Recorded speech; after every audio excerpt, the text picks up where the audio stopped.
What is going on, everybody? I'm Johnny Martinez, and you are plugged into the Social Plug podcast, where we connect you to level up and where we discuss and highlight ordinary people doing extraordinary things. We are always powered by Social Plug Media. Today, we're in beautiful and historic downtown New Braunfels, specifically at Collabspace Studios. One of my favorite things about hosting this podcast is building relationships with people in the community and with our guests.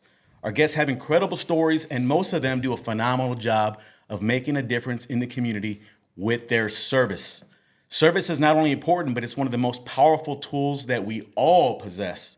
Service is an investment. It doesn't cost a dime, but it fosters an abundance of joy, unity, support, and collaboration within our community. So today I have the honor and distinct privilege of having our friends from River City Advocacy with us again today. So I got Rachael Frederick, who's our development director for RCA, Amanda Hunt, who's the executive director, the jefe, the CEO. And then I got the other jefe, Jerry Sauceda, who is the board president. What's up, my friends? How are you guys doing? Man, feeling good, man. Yeah, doing great. Yeah. And I like today that abundance of joy. It is an abundance of joy to have you guys here. And today is Mental Health Awareness Day. It is 10/10. Yes, and you guys, I've said it before in previous podcasts, you guys do an incredible job of not only bringing joy to the community, but bringing service and bringing people together to collaborate to accomplish a mission, right? And your mission is to help reduce mental health stress and the burdens of everyday life and living, because life is stressful. Right, exactly. And our mission to bring healing and hope through counseling and peer support is something that's been going on with us since '99 when Don and Donna Gunther decided to found River City Advocacy, or RCA. And so it's something that's been at the forefront of our mission at all times, and also making sure that making people feel safe that they can come to us when they're not okay. Yeah, because there is a stigma that comes with mental health awareness and stress and all that. Some people are reluctant to come forward, but you are definitely advocates to help people get back on their feet, relieve the burdens of life, and to fulfill everything that they need to fulfill and fulfill their goals and relationships and things like that. So kudos to all three of you guys. Yes. Yeah. Thank you. So Rachael, what are you doing today? How are you? You look very, very fabulous. Thank you. Yeah. I appreciate that. Yeah. No, I'm doing great. I was thinking, as you're speaking here and working with River City Advocacy and Counseling Center, it's just a privilege to create an environment for mental wellness. And we do that in so many ways through our therapeutic art room, through peer support groups, through our collaborations with the community to make sure that the support that is needed is there, in all ways that is needed, through partnerships like Connections and SJRC of Texas and Eden Heights community working with seniors. So these partnerships that we have create the opportunity for somebody who has a need. It's usually not just one thing. It's usually not just mental health. It's a need that has all these other aspects. So as we collaborate and partner with our community, we can make sure that people that have dual diagnosis with or co-occurring disorders like substance abuse and mental health, we work closely with Recovery Works to make sure that they have the services that they need. So, it's a privilege and an honor to be able to work in a community that really comes together to serve people the way that we need to serve them. And I can attest to everything you're saying. You're not just talking, bullet points. There are people that I've spoken to in depth from your staff and people that have gone to your center to receive counseling. They've come out rejuvenated, and they said, wow, I'm thankful that I made that decision to go see these guys. So kudos to you guys. Thank you. Thank you. And then we got Jerry Sauceda. Yeah, man. What is going on, my friend? Dude, I was thinking about, today is World Mental Health Day. I was actually reading a story. It was really interesting and intriguing to me because the realization that you don't know what people are going through and how mental health affects everybody. But this story was revolving the basketball player Jimmy Butler. And, the start of the NBA season is happening now. And they just had media day, and they were sharing this story about he had taken a leave of absence last season. And a lot of people really didn't understand it because he wasn't real public with what was going on. But the story highlighted the fact that he had taken a leave of absence because his father passed away. and he was grieving, going through a lot of his own mental health stuff. And it was unfortunate because of the way that people were responding to that. Literally, people commented when the Miami Heats put a release out and said, hey, Jimmy Butler's taking a leave of absence, the passing of his father. You literally had people saying, like, well, what about my bets? You know, I need Jimmy to play. And then you had even the president of the basketball team, Pat Riley, that was like, we can't have this leave of absence be too long. We need you back. Right. And I mean, I was just like, man, but to me, the thing about mental health and the awareness of it, it also exposes that we are all human. We are all human, men. And we really don't understand the depth of like where everybody's at, what they're going through, what they're experiencing. And that's what I love about being able to volunteer and work with RCA, is because I know that most of the impact that is being made there would never be seen on the surface. Mm-hmm. But the people that we impact know it internally. So, Jerry, your story is very intriguing. It's very factual. Jimmy Butler is an NBA player who makes millions of dollars. Mm-hmm. So mental health can affect anybody. If you're making millions, billions of dollars, or you're dirt poor, it doesn't matter. Stress is amongst all of us. And there was Simone Biles who went through some mental health stuff, and people were giving her grief about it as well. Delonte West, who's a former NBA player, he's hitting rock bottom right now. He's going through some things. And Kevin Love from the Cleveland Cavaliers, he's going through some stuff. And people just need that outlet. And you hit the nail on the head, too. You said volunteerism, and I said service. We need to come together to provide service to people sometimes, and we don't know what they're going through. Right. And some people are reluctant to share. They just don't want to share. Like, I don't want anybody to know my problems, or they're afraid to be vulnerable. And we've said it before, vulnerability is leadership. Right? So I know October, the premise on behind River City Advocacy, because every month is different themes. Last month you had serving veterans that were going through mental health issues. But this month we're talking about volunteerism. Yes. And that's why I led off with service. Volunteerism is service. You can provide a service to people with your time, with your effort, with your words. Just giving people words of wisdom, words of affirmation, it's going to be okay. That is a form of volunteerism or service. Mm-hmm. So, and I'll let you talk about what it means to River City Advocacy when it comes to volunteerism for the month of October and beyond. You know, when we look at the history of River City Advocacy, like I mentioned earlier with Don and Donna Gunther, who Donna Gunther is still active on our board, they started with a group of volunteers, back in 1999 and officially became a 501c3 in 2001. And so we wouldn't be here today if it wasn't for volunteers. And with the way we operate, we still have a lot of volunteers that are actively engaged, whether it's on our board, whether it's on our events committee that you've been a part of and seen, where it's also looking at people that come into the therapeutic art room and basically teach classes to those who are there that want to learn to watercolor or want to learn to do oil painting or crocheting. So volunteers are interwoven throughout our whole organization. And I love that about it. And that was one of the things that attracted me first, as I started as a volunteer at River City Advocacy back in 2016. And then within the first year of being on the board, I was board president, like Jerry is now. Thank you, because I know how tough that is. and it just is something that's always been close and passionate. I mean, I've always been a person who loves to volunteer. And when I moved to New Braunfels back at the end of 2012, I saw that in this community. I saw that there was a huge thriving community of volunteers, and I love that, and I think that it's important to focus on that and to give people outlets of ways to volunteer, because that is one way that everybody in this community gives back, is through volunteering. Maybe not everybody can donate monetary things, but they can always give their time. And I mean, just seeing the amount of people, even even Mercy's initiative for Thanksgiving that she does every year with the turkey giveaway, the amount of volunteers that show up for things in this town is awesome. And I love that. And we want to really focus on highlighting and saying thank you to those who volunteer, not just at River City Advocacy, but in our community, and then give ideas to those who maybe want to volunteer this month. And that's kind of what our focus is. So, Amanda, when you first started volunteering in 2016, you already had it in your heart. You were a servant leader. Yes. But something happened throughout your volunteerism journey.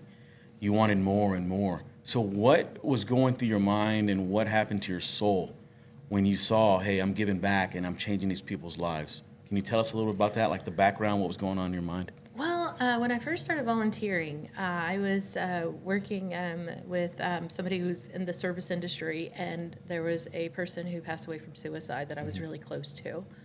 And I was upset, and I was frustrated because I said, I just wish she had somebody to talk to.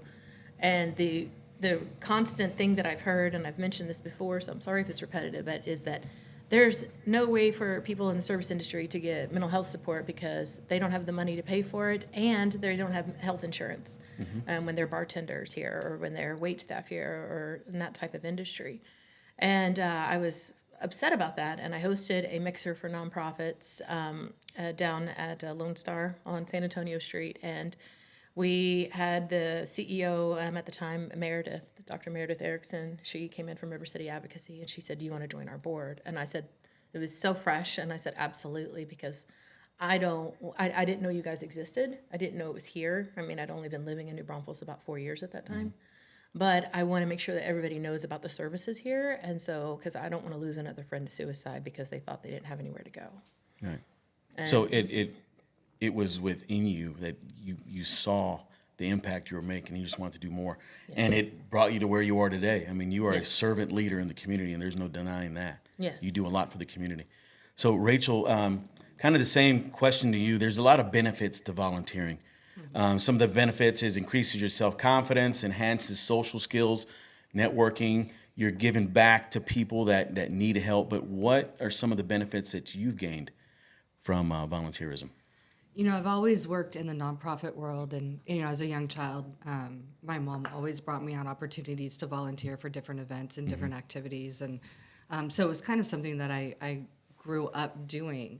And then my first job was with a nonprofit working with children with autism, and then that evolved into other types of nonprofit work that I've done over my career. And I was in college, and I thought I would go into law. I have a bachelor's in criminal justice. And then I got a master's degree in organizational leadership, which is based on the foundations of servant leadership. And I realized going through my education during that time that where my heart is and where I want to be is in a job that I can feel good about every single day. And so I have worked in nonprofits from literally the time I was 19 years old and would do nothing different. It feels so good every day to come home and say, I did something for someone else to make their life better. I feel that I can be the same person at work as I am at home and in my real life. Those things blend really well. And so for me, it's a matter of how I identify and who I am and what I believe in. I wholeheartedly believe in service leadership, and we can do that even if we have jobs in other industries. We can get that fulfillment through volunteerism and being leaders in our community. We all have a set of strengths and gifts, and we just identify what those are, and then we lead with those, and we can lead with those in the community, giving back to others, and just changes the way you feel every day. Absolutely. It's therapeutic. Absolutely. For me to volunteer. It makes me feel good. At the end of the day, when I'm going to bed, I think about the impact that the team and I, because it's not just me, it's the team and I have made on other people's lives, and it just feels good. So Jerry, same question. What's the benefits of volunteering for Jerry Sauceda? Yeah, for me, I mean, it's really is about the bigger picture. And I think ultimately I can go back and thinking over 10 years ago, probably when I had my first opportunity to serve on a board with a nonprofit, and that need came up. I think ultimately what you find is a common thread amongst volunteers is it's not about them. It's not about saying, like, what can I get out of volunteering? It's knowing that there's a bigger need beyond that. So I remember serving with the Community Development Block Grant, which locally here in New Braunfels. And that's the thing is with volunteers, you see that they're really the people behind the scene that you're never really going to understand that help bring to fruition a lot of the things that are happening in the community, much like RCA here. And so for me, that's the intrinsic value of knowing, like, hey, I feel like God has gifted me with time, talents, and treasures that really are not for my benefit. It's saying, you know what, I've been through my own personal experiences. I either have built connections, bridges, or have opportunities to do something for someone else out there that may be in that need. I think one of my biggest like personal life missions is just knowing like there's another Jerry out there. And I can remember where there were times where I probably benefited from someone else who volunteered that I would never know their face or name. And that for me is one of the big things I think about, well, especially when it comes to like RCA and the things that are done through counseling and peer support, is that the legacy that is being left behind, the impact that's being made literally for generations, whether that's within the families or the individuals that come through those doors, it's probably not going to be anything that I see in my lifetime. I don't know a lot of the personal stories of the people that come through there. I just know that it's probably very similar to my own story, and so it's worth it. Yeah. Great perspective, all three of you guys. I know the city of New Braunfels is growing, and there's a lot of more people coming in, and there's a lot more need coming in, whether it be infrastructure, whether it be organizations. I mean, people with the economy the way it is, I mean, people are struggling, right? And people are building new things. So what are some of the things that, in your perspective, that the city of New Braunfels and surrounding area needs, like voluntary? Like, are there things that the audience watching can give their time and effort and energy to? Maybe like food pantries and you know, just River City Advocacy, different events. What do you see coming up, or what are some items that people can volunteer for? You know, that is, like I said earlier, New Braunfels is a very giving community when it comes to volunteering their time. And there's always some place that is looking for some helping hands to get dirty. I know for me personally, you know, your algorithm on your social media is always things that you're passionate about. So mine is always mental health, health and wellness, dogs, and also a food bank, like you mentioned. Animal shelters and is like great. homeless shelters and animal shelters are my like top things on my algorithm. And I know the Humane Society is always looking for people to walk dogs. They're always looking for people to foster. I know here, the San Antonio Food Bank has a location here in New Braunfels, and they are always looking for people to help them. The SOS Food Bank, Steve's Pantry, First Footing, which is where we have an actual shelter now over in the old fire station. They're looking for volunteers a lot. We are looking for volunteers. We are hosting an open house coming up that we can talk about later on, and that will open up doors for people that might be able to help with River City Advocacy as well. Yeah. And so, you know, we had a couple of hurricanes, one that just hit last night, and a lot of volunteerism is going on in North Carolina, Florida. People are giving money, time, and they're giving millions of dollars overall, which is incredible. And it makes me feel good about the country. It makes me feel good about the world overall. Because people are suffering, people are hurting, people are dying out there. And here in San Antonio and New Braunfels, we don't see hurricanes often. So we can't really feel the magnitude of how it affects us. And I see these videos of the ocean just coming onto the shore and these rivers going through the mountain range and stuff like that. I mean, I'm sure you guys have seen those too. And it's heartbreaking knowing that not only dogs are dying, but children and families. Right. The trajectory of the family has completely changed forever because of this storm. And seeing helicopters and food rations and all these things coming in, it fills my heart with gratitude. And this is all volunteers. No one's getting paid to go out there and do these things. Right. So I know we have issues here in New Braunfels. So same question for you, Rachael. What do you see that New Braunfels needs most as far as volunteerism? You know, I think everybody has an opportunity to lead through volunteerism. You know, it could be serving on a board of directors, and I think both Amanda and Jerry can speak to what that's like and what type of time and commitment it requires. But we definitely, our nonprofits need strong leadership, and that comes from a board of directors. And it requires a variety of different skill sets to make up a strong board. And, you know, committees are a way. We have a development committee that helps plan our annual event. And that could be, you know, supporting how we set up the event or logistics or helping us find sponsorships. There's different opportunities within that. We've had businesses and networking groups do fundraisers for us on our behalf. Which is a great way to volunteer and lead and support those in our community that are, in need and less financially fortunate than others. It's even in activities. Like say, you have a special talent or skill, landscaping or art or sewing, and you want to come in and teach a class at River City. That's an opportunity.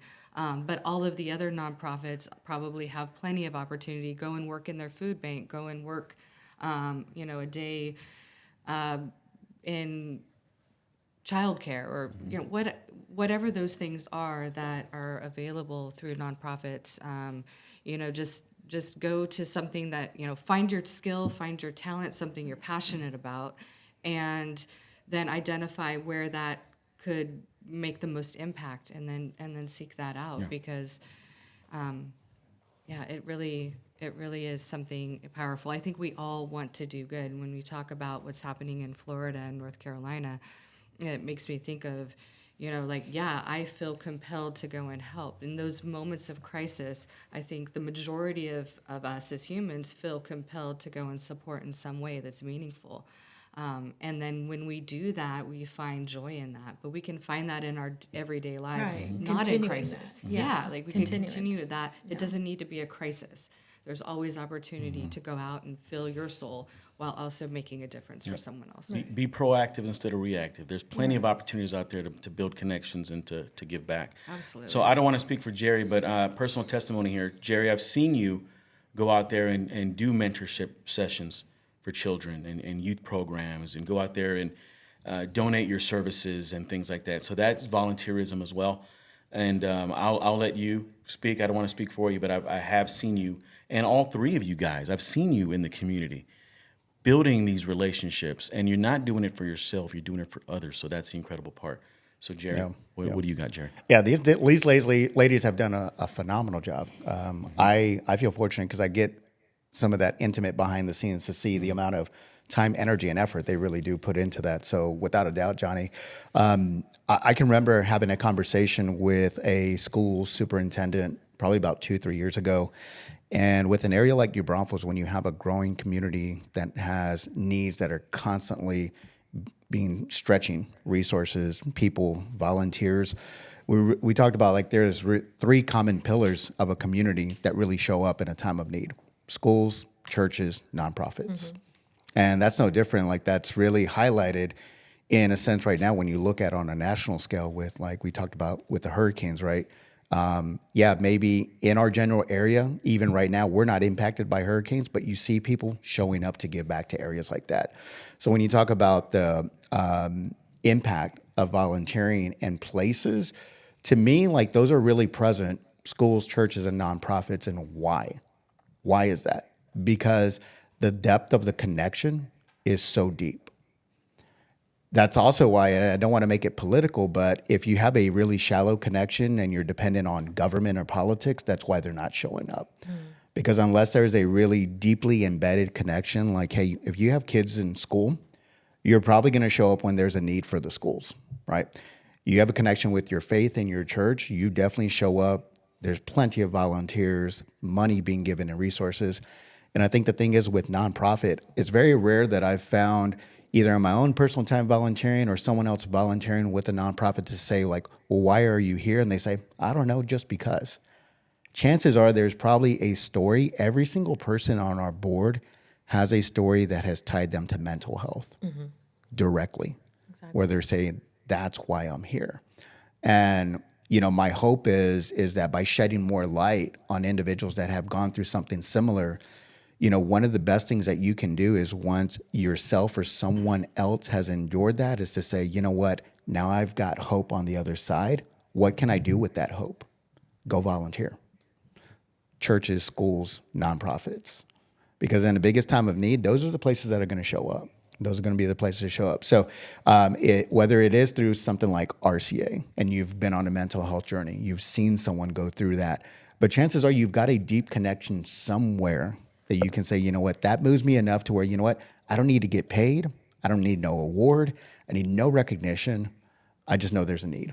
So, Stepping in and going. So to me, those pillars, especially in a place like New Braunfels, growing by leaps and bounds. I mean, here's the thing is with growth comes a lot of prosperity, whether that's economy, dollars coming in, events, things like that happening, but also comes a lot of the negative aspects, right? We've seen that as well. I mean, whether crime rate goes up, cost of living goes up, wages go down, it just becomes more difficult and challenging in other areas. I know other nonprofits that are in like domestic violence areas, and they share that too. They're like, hey, as we see the community grow, we see the number of cases and things that we deal with grow as well. And it does not discriminate. Color, income, societal position, not at all. But I really do feel like if you're looking to volunteer and get connected, find those deep-rooted places where you say, you know what, that's deep enough for me to want to go help out, again, because I have some personal connection. Great perspective. Yeah. Guys, I know you have something coming up later on this month. There's an open house for River City Advocacy. Yes. Can you tell us more about that? So it's October 22nd, a Tuesday evening from 4 to 7 p.m. We're going to have some light snacks. We're going to have information tables set up where you can find out more about different ways to volunteer that best suit your lifestyle and what's going on with your time. There's a place for everybody. And then we also have some really cool things going on in our therapeutic art room that will be fun for everybody. We'll have some music playing. It's just going to be a good time, and I think that's pretty much again, October 22nd, 4 to 7 p.m. Did I forget anything that we're going to be doing that night? No, I think you've got it. The Taking recruiting. a tour. Recruiting. Yeah. I mean, we've got... I like to refer it as, I've been sharing with people, I'm like, it's a hoping house. Yeah. Oh, It's a open house. Here's one of the biggest challenges and why we're having that open house that day is want to create some exposure. Come get connected, because we know a lot of times people won't commit. If you give them an opportunity just to like, here, well, just let me know. Give us a call. Check out our website. But you get in front of them. Yeah. You bring them there, and they actually see, and they're able to put their hands on the art room. They're able to see the facility of saying, okay, that's where donor dollars go to. They get to see the amount of work, the stack of papers on Amanda's and Rachel's desk of like, wow, they Organized need chaos. some assistance. Yeah. That's what we want to do. We want to bring people in, and we'll be frank, is we want to recruit you. Yeah. We want to recruit you to be a part of everything that's going on, whether that's serving on the board or our signature event, which Rachael has done a great job spearheading with the Rhythm and Hope concert. So who wouldn't want to be a part of like, hey, let's host a concert? Yeah. And you don't need to spend any dollars. Come spend our money to raise money to help others. Yep. Yeah. And I want to give a big shout out to the Rhythm and Hope staff and volunteers, from the parking attendants to the people taking the tickets to everybody. Things like that do not come together without volunteers. Nope. And that is the heart and soul of our community, volunteerism.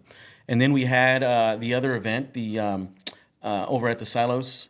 Yes. We had that event. It had a lot of volunteers as well, had a lot of veterans, and people just got together, got to connect, got to know each other, and everybody became better out of it. Right. And so I'm going to give some personal testimony again on your therapeutic art room. I've been in there. We've captured some footage in there. Just seeing the smiles on people's faces.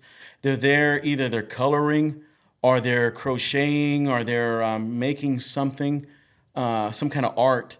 Just the smiles and the I mean, everything about them. They have a glow about them, and that is their therapy.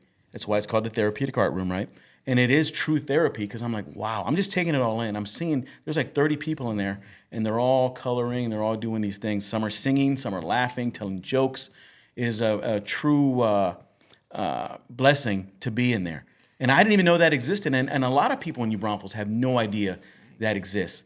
So we want to make sure that you guys understand volunteerism and that RCA exists and the magic that goes on behind the doors of RCA and beyond. It definitely makes an impact in the lives of others. Yeah, I want to say something about the art room that I find so magical. I like to describe it as peer support with art as a contextual language, because people are there and they're creating art, but there's conversations that go on within that, and there's leadership that happens within there. Most of the people that participate in our art room also either participate in our peer support or individual counseling. And some people are new to the art room, and some people have been coming for years. And those that have been coming for years create an environment that is safe for people just to be themselves. Anything they want to talk about is open to talk about. There's literally zero judgment. But you see people that have been in a place of need and had that first time they walked in the door to RCA and didn't know what it would be like and had fear or whatever, but have now found family and community. And when someone else comes in, they just step up to the plate and lead in making them feel warm and comfortable and welcomed. And that's truly where the magic happens. The art is amazing and it's great, but it's the community that's built within that space that makes RCA what it is. Well, and kind of touching on that too, I always tell people when I'm giving tours of River City Advocacy about when we were moving from the little house that we used to be at off of Landa across from the Worst Fest grounds. That house is a 100-year-old house, and it had so much character and it had so much warmth with it. I was nervous. I was so grateful for this brand new building that we were having and this new construction and all the furniture that had been donated to go inside of it. I was nervous, though, because I said, how are we going to keep that warmth? How are we going to keep that warmth going where people feel welcome and people feel at home here? Because we were in a house, literally, and now we're going into a building that may feel a little sterile and a little clinical, and that was my fear. And Susan, who is the director of peer support, and you'll meet her at the open house, and she is all things art room. She loves it in there. She said, Amanda, it's not the walls, it's the people inside.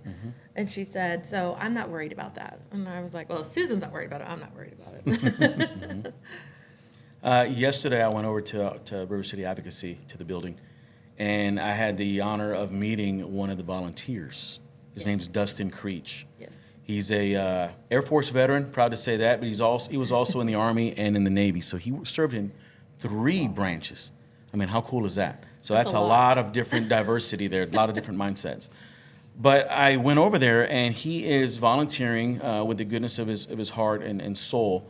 He is given a facelift to the landscaping there. Right. So he's there, and he's digging, and he's cutting brush and all these things, and it's hot out there. It is hot. But he says, this is something that is therapeutic to me, and it's something that warms my soul, giving back to the community. And I don't want to give his story too much, but he was in a place that was bad, and he had hit rock bottom at a certain point, and somebody helped him, and some events happened that changed his entire life, and now he's saying, I'm going to commit to doing good for everybody else. Not that he wasn't committed before, but now he says, you know what? The good man above me is making sure that I'm on the straight and narrow and doing good for the community. So there are a lot of benefits, and we talked a lot about, all your perspectives on things, but there are so many benefits of volunteering, so many benefits that you can get by just giving back your time, effort, and energy. It doesn't cost you a dime. It just costs you a little bit of time. And you can make a world of difference in somebody's life. Yep. So with that said, where can we find you guys? I know where to find you, but where can the audience find you guys? We're at 1614 West San Antonio Street, on the west end of New Braunfels, on the corner of Live Oak and San Antonio. Our parking lot is actually behind the building, so it's off of Live Oak. But you can also find us on our Facebook page at River City Advocacy. You can find us on the web at rivercityadvocacy.org. You can call us at 830-643-0200. You can also message our Facebook. I mean, there's a lot of ways to communicate with us, but I encourage you to please come out to our open house on October 22nd from 4 to 7. Find out more about what we do and see it firsthand so that you know how you can be an asset to us and we can help you thrive as well. And Amanda, you do have more reoccurring events coming up. Yes, we do. But in October, it's only the Open House. Yes, Okay. and we will be part of the Veterans Parade on November 9th, too. Very so I awesome. always like to mention that Very because awesome. I know that a lot of people, when I post pictures, are like, I didn't even know there was a parade. So you know now, November 9th, there's a Veterans Parade downtown New Braunfels. So Well, thank you, ladies and gents. It's been an honor spending the morning with you guys, talking about volunteerism and how you guys make a difference. So keep on rocking, keep making an impact in the lives of others.